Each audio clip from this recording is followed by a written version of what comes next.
aloof roommate is physically linked to my water cup. I twist the cap and he groans. I take a sip and he licks his lips. But when I poured bubble tea into it and took a few hard pulls on the straw, he lunged at me and snatched the cup away. Don't suck. My cheap plastic water bottle hit the dorm floor and shattered. Great. My roommate, Sebastian, slid a drawer open and pulled out a cup. Here, take this. It was a glass tumbler. High quality stuff. It had these transparent purple lavender flowers swirling around the glass. The lid had a small, tight silicone hole tailored for a straw. It looked brand new. Pristine. I was honestly a little shook. Thanks, man. He avoided my eyes, turning his back to me to focus on his gaming rig. I carefully twisted the lid open. Immediately, a suppressed, low groan came from Sebastian's direction. I poured some warm water in and took a sip.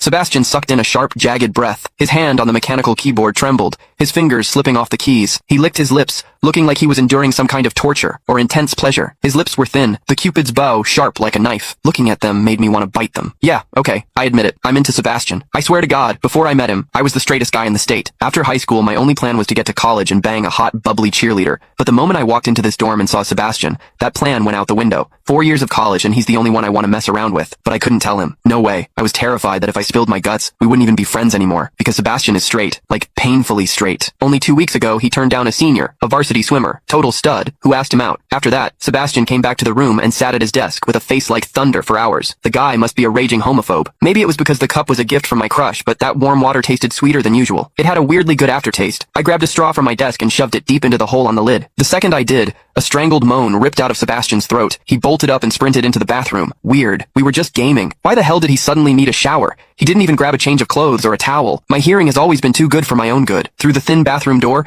I heard whimpery, muffled sounds. Soft, hot, suppressed. As a dude, I knew exactly what that sound was. He was jerking off. When I get horny, I usually wait until lights out and hide under the covers like a rat. But Sebastian, it's the middle of the damn day and he just goes for it? Talk about high testosterone. Sebastian is gorgeous. He's got that cold, don't touch me vibe, but his eyes are sharp, almost like a fox. He looks like a priest who's secretly a sinner, tempting as hell. I've heard people say his smile is killer, but I've never actually seen it. Sitting there, I couldn't help but picture what was happening behind that door. That aloof, icy face flushed with heat, his lean, muscular body. The veins popping on the back of his hand as he gripped himself. Does he keep that cold expression even when he's beating his meat? My thoughts were getting way too dirty. My face felt hot. After a long time, I heard a final, guttural grunt from the bathroom. The door clicked open, and Sebastian walked out. His face was bright red, a sheen of sweat glistening on his forehead. There was a visible tooth mark on his lower lip where he'd bitten down too hard. He walked straight to his wardrobe, grabbed fresh clothes, and went right back into the bathroom. Then the shower turned on. Okay, now he was actually cleaning up. The mental image of him panting in there made my throat dry. I grabbed the glass tumbler again, and chugged a few large gulps. The water in the bathroom stopped, then started again. It took him forever to come out. When he finally did, he looked at me with this weird, resentful glare. Strange. Was I imagining things? Sebastian sat back down to game, and I poured myself another refill. I wasn't really thirsty anymore, but I began chewing on the plastic straw out of habit. Click the link in my bio to get the full story for free.